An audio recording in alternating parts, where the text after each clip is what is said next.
Given Senator Paul's obvious obsession with calling for my prosecution, the only conclusion I can reach is that the sole reason he is calling me before this committee is to get me to say something, anything, that could vindicate his repeated public pledges that I end up, in his words, quote, behind bars, unquote. That was last week. Dr. Anthony Fauci refused to take the bait from Republicans, specifically Republican Senator and ophthalmologist Rand Paul, who remains darkly, deeply obsessed with Fauci and, as Fauci said there, trying to entrap him. Fauci, of course, the former director of the National Institute of Allergy and Infectious Diseases and the chief medical advisor to 7 different presidents. And let's not forget, it was Fauci who was thrown in to rescue the country from Donald Trump's response to COVID, which was messy and incompetent at best. But today, Rand Paul led Republicans in voting to hold Fauci in contempt for what happened that day, for invoking his Fifth Amendment right not to answer their ridiculous questions, which were sort of questions disguised or abuse disguised as questions. And it turns out Rand Paul's loud and serious obsession with Fauci could also be a profit center for Rand Paul. New York Times reports this. Rand Paul, Donald Trump's health secretary, Robert F. Kennedy Jr., and even Kennedy's son have all published critical books about Dr. Fauci, whose sales may have gotten a boost from the negative public attention the men have helped generate against Fauci. And just a few hours after that hearing, RFK Jr. took to social media to plug his book, and here he was on Fox News later that same day. I wrote a book about Anthony Fauci in 2021. It sold 1.4 million copies. It was the most heavily censored book. And many of the things that Anthony Fauci took the fifth on today were questions that I had raised in that book. We're back with Liz and Alex. Dark obsession is the only thing I think to say on sort of family-friendly television, but Fauci lives deep inside all of their heads, absolutely rent-free. And it's not just a sort of politically ridiculous obsession or story. He will have security for the rest of his time on this planet, Alex. Fauci will. Yeah. I mean, after doing his best to save millions and millions of American lives, I think it's amazing to me that people have this like memory lapse that Donald Trump was president in 2020. Donald Trump expedited the COVID-19 vaccine development. Donald Trump on January 19th, 2021, gave Anthony Fauci a presidential commendation. I mean, it's like reality has escaped collective memory here.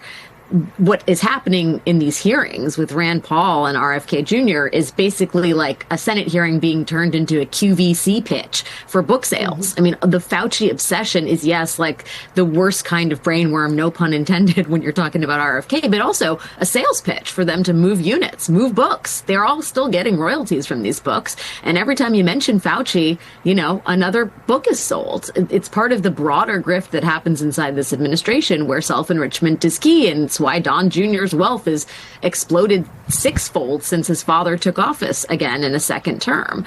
The reality is, you know, independent of Fauci, what this administration is doing is making pretty darn sure that nobody is going to ever want to serve in public life in a key role ever again. If the you know, the purge of the deep state isn't enough for you, if the weaponization of the federal government against people who dare go to Trump isn't enough for you, you can look forward to a career like Anthony Fauci's, where, as you point out, Nicole, he's going to have security for the rest of his life and has become very much a poster child for treason for some certain section of this country. I mean, what an indictment of public service. And I do worry, in the same way that Trump's ridiculous overtures about seizing Greenland and his disastrous war in Iran have forever frayed America's ties to the global community, I really worry about what these weaponized attacks on people like Fauci will do to the recruitment and hiring of talented individuals for our federal government where we need them.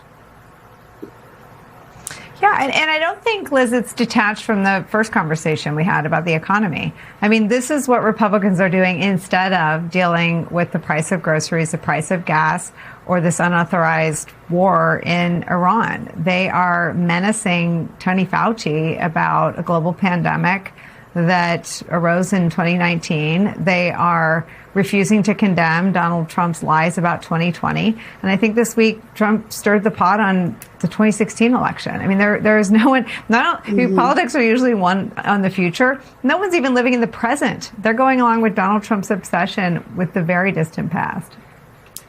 Yes, and I want to piggyback on something that Alex said, which is that the grift seems very ingrained in this administration and its allies. And I agree with that, but it goes even a step further. First of all, for RFK Jr., the grift is nothing new. During the pandemic, he and his organization, Children's Health Defense, were the biggest or one of the biggest super spreaders of misinformation online. And as a result, tax records showed that they profited handsomely from that into the tunes of millions of dollars. So this is sort of old hat for him. But the thing that's worse about this is, whereas, you see with some of these guys, it's just like grab the money while you can. And when the administration's done, okay, they'll be richer and that's it. And that's really bad because no one should be going into government to get rich. It's more sinister with RFK Jr. because this isn't just about getting himself rich.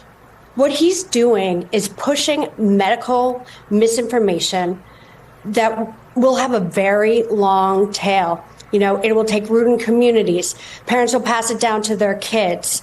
And that's how medical misinformation spreads. And that's how people die. And that's how, do you know how hard it is to disentangle this type of medical misinformation once it takes roots in people? So to me, it's not even just about the grift. It's about the public harm, the public health harm he is doing while getting himself rich. Yeah, I mean, grift, it's like all Trump stories, Alex. Like the words we used to use were enough for the things that used to happen. But because the things are now like operational theft and lying. I mean, to operationalize disinformation about vaccines from inside the government needs a new set of words because it's really not happened before.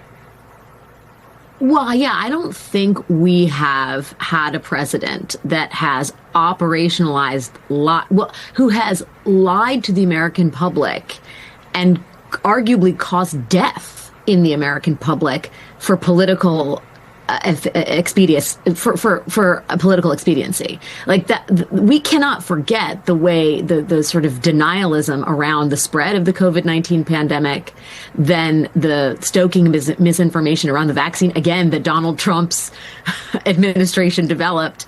And the fact that half those people had the vaccinations themselves, the willful betrayal of the American public, not just ethically, but in terms of their own mortality, is a level of depravity I don't think we've ever seen. And so, in context with the earlier conversation we were having, Nicole, like, of course Donald Trump doesn't care about the economics of the American working class. He doesn't care if they live or die. It's only when it comes home to be politically disadvantageous that he even tips his hat in the direction of caring. Yeah, it's all about the ratings. I mean, and I guess what's interesting to me from afar, having sort of covered the movement, the political movement behind Trump for a decade now, is how did he convince them that he did care when all he ever really felt a reflection of was the stock market performance and his poll numbers on the question of the economy. He never felt or cared about anyone's lived experience.